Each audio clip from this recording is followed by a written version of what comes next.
Bonjour. Bonjour, je vais préparer une paella pour la première fois. Montrez-moi un peu les poissons de roche. Alors, au poisson rouge, vous avez la rascasse. Ah, c'est la rascasse, c'est ça? Ah oui, d'accord. Agnès est une jeune grand-mère qui aime cuisiner. Elle a prévu de faire une paella, un plat dont la qualité dépend du choix des poissons. Vous avez le rouget barbet ici. Un petit rouget barbé, voilà. Un petit rascasse. Voilà. Cet après-midi, elle va apprendre à cuisiner ce classique de la gastronomie espagnole avec un chef étoilé. C'est une première. Je fais beaucoup de cuisine, beaucoup de plats familiaux, des blanquettes, des bœufs aux carottes, des choses comme ça. Mais la paella, jamais. Alors, Alberto va me donner de bons conseils et ce soir, j'espère qu'on aura un bon dîner, voilà. Indémodable, cette spécialité espagnole rencontre toujours autant de succès auprès des Français. C'est un plat exotique, assez équilibré et en plus très économique. Dans ce temple de la paella, les clients en raffolent. Moi, j'aime bien la paella de poisson et légumes. Elle est conviviale et familiale. La meilleure preuve, c'est qu'ici, on est 27 quand même aujourd'hui. Si tout le monde aime la manger, peu savent la préparer. En cuisine, José, le maestro de la paella, accepte de nous dévoiler les secrets de la recette traditionnelle. La paella, c'est ça. Le récipient là où on fait la paella. Après avoir fait chauffer de l'huile d'olive, il jette dans le plat des morceaux de calamar, quelques cuisses de poulet et du lapin, les fait dorer quelques minutes et ajoute 100 g de riz long par personne. Quelques louches de sauce tomate et bien sûr la touche essentielle, le safran ici déjà dilué dans l'eau. L'épice est à l'origine de la fameuse couleur du plat. Nous, ici, dans la maison, on met des chorizo et des chipolates. Un volume et demi de bouillon de poisson pour 100 g de riz, remuer et faire réduire pendant 10 minutes.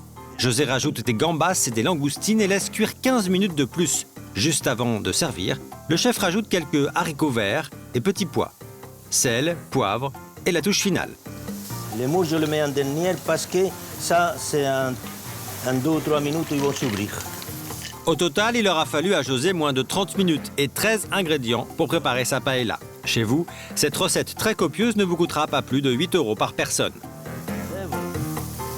En Espagne, chaque famille, il a fait à sa façon et comme il aime.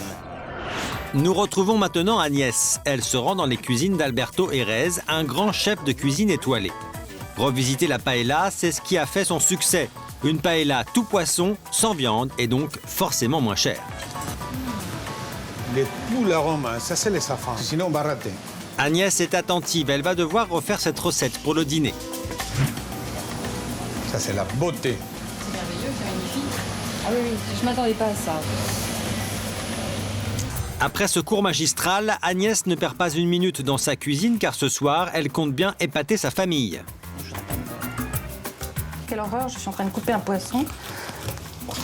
Avec Alberto, c'était un petit peu plus facile, surtout que c'était lui qui le faisait. Alors, donc ça, c'était super. Alors, il y aura des enfants et justement, le challenge, c'est d'essayer de leur faire manger la paella, enfin, telle qu'on nous l'a apprise, étant donné qu'il n'y aura pas de morceaux de poisson visibles. En effet, dans la paella version Alberto, tout repose sur un court bouillon de poisson, aussi appelé fumet. Fumet c'est la base. C'est la base. Et choisir des poissons nous permettent de faire un fumet très riche d'un goût. Donc, ce sont des poissons chers ou Pas du tout, c'est les moins chers que vous trouvez. Voilà, en belle couleur. Vous sentez les arômes, Agnès?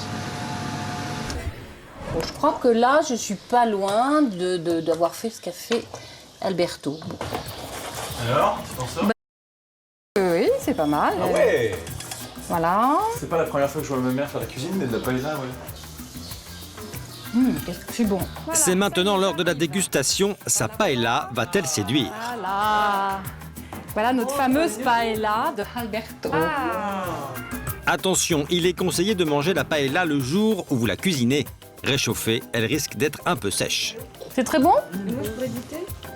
Oh là là, ça a l'air bien. Paris réussi, même les plus petits sont conquis. En plus, ce plat est très économique, il n'aura coûté que 4 € par personne. C'est mieux que quand il y a des morceaux de poisson dessus? Hein, oui.